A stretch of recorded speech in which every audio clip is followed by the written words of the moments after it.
નમસ્કાર, આપ જોઈ રહ્યા છો સ્પાર્ક ટુડે ન્યૂઝ। સોમનાથ પવિત્ર ત્રિવેણી સંગમ ખાતે કથાકાર રમેશભાઈ ઓઝાએ સંધ્યા આરતી કરી। પ્રથમ જ્યોતિર્લિંગ સોમનાથ સાનિધ્ય ત્રિવેણી માતાની સંધ્યા આરતીની શરૂઆત મુખ્યમંત્રી ભૂપેન્દ્રભાઈ પટેલના હસ્તે કરવામાં આવી, જેનો રમેશભાઈ ઓઝાએ લાભ લીધો। સ્થાનિક તીર્થ પુરોહિતો દ્વારા વૈદિક મંત્રોચ્ચાર સાથે પૂજા વિધિ કરવામાં આવી। તીર્થ પુરોહિત શ્રી સોમુપુરા બ્રહ્મ સમાજ દ્વારા તેમને મોમેન્ટો પણ અર્પણ કરવામાં આવી। પ્રવાસ ક્ષેત્રમાં ભગવાન સોમનાથના સાનિધ્યમાં ત્રિવેણીના તટે માં સરસ્વતી અને આ ત્રિવેણી તીર્થની આરતીનો ક્રમ શરૂ થયો છે। એ તીર્થને શોભે અને તીર્થ માટે અનિવાર્ય છે એવો ક્રમ છે। આજે અહીંયા તીર્થનું પૂજન કરી અને આ આરતી કરી અને બધા જ અહીંયાના અમારા જે સોમપુરા બ્રાહ્મણ સમાજના ભગવાન સોમનાથ દાદાના પૂજનમાં લાગેલા બધા આચાર્યો છે, એમણે પૂજન અને આરતી સંપન્ન કરાવ્યા। ખૂબ આનંદ આવ્યો। મેં મારા પણ જે સજેશન્સ છે થોડા આપ્યા છે। આવનારા દિવસોમાં જ્યારે આપણા માનનીય યશસ્વી પ્રધાનમંત્રીજી સમગ્ર ભારતનો વિકાસ કરી રહ્યા છે અને તીર્થો જે ધામો છે, યાત્રા ધામો, એ બધાનો ખૂબ સરસ રીતે વિકાસ થઈ રહ્યો છે। અલગ અલગ કોરિડોર્સ ઊભા થઈ રહ્યા છે। એના દ્વારા આખી એક ઇકોસિસ્ટમ ઊભી થઈ રહી છે।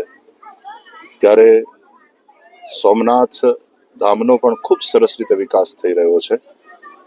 આ જે જરૂરી હતું એવું કાર્ય ત્રિવેણીના તટે આરતીનું એ શરૂ થયું છે। આપણા ગુજરાતના માનનીય મુખ્યમંત્રી શ્રી ભૂપેન્દ્રભાઈ પટેલના દ્વારા પ્રારંભ થયો અને હવે નિયમિત આ આરતી સંપન્ન થઈ રહી છે। આવનારા દિવસોમાં જેટલા યાત્રીઓ અહીંયા આવે છે એ બધાને આરતીની ખબર પડવી જોઈએ, એના વિશે એને માહિતી મળવી જોઈએ અને જેમ જેમ માહિતી મળશે, આ દેશ શ્રદ્ધાથી ભરેલો છે।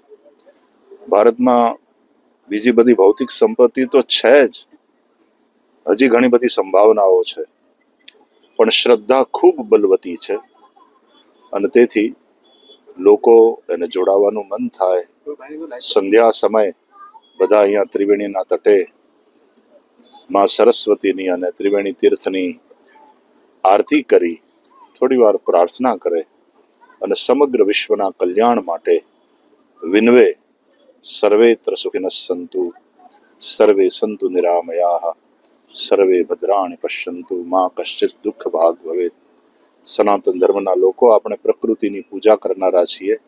જલ તત્વ હોય, અગ્નિ તત્વ હોય, આકાશ તત્વ, આપણે આરતી ઉતારીએ એમાં પણ આ પાંચે પાંચ તત્વનું ક્યાંક ને ક્યાંક એમાં એનું પ્રદાન છે અને એ રીતે આરતી થતી હોય છે। પાંચ ભૌતિક દેહ દ્વારા પંચ મહાભૂતોની પણ આરતી થતી હોય છે, પ્રકૃતિની પૂજા થતી હોય છે। એના દ્વારા સનાતન ધર્મનો એક સંદેશ સમગ્ર વિશ્વને પણ મળશે અને સનાતન ધર્માવલંબીઓનું કલ્યાણ થાય, સમગ્ર ભારતવાસીઓનું કલ્યાણ થાય। અને એનાથી આગળ વધીને કહું તો શિવ અને ભવાની એ તો વિશ્વના માતા પિતા છે। વાગર્થા વિવ સંપૃક્તૌ વાગર્થ પ્રતિપત્તયે જગતઃ પિતરૌ વંદે પાર્વતી પરમેશ્વરૌ। સમગ્ર વિશ્વની માનવતા જ નહીં, સમગ્ર વિશ્વના બધા જીવો એના સંતાન છે, એટલે એ સૌનું શિવ થાય, એ સૌનું કલ્યાણ થાય એવી ભાવના સાથે નમઃ શિવાય ચ નમઃ શિવાય। હર હર મહાદેવ।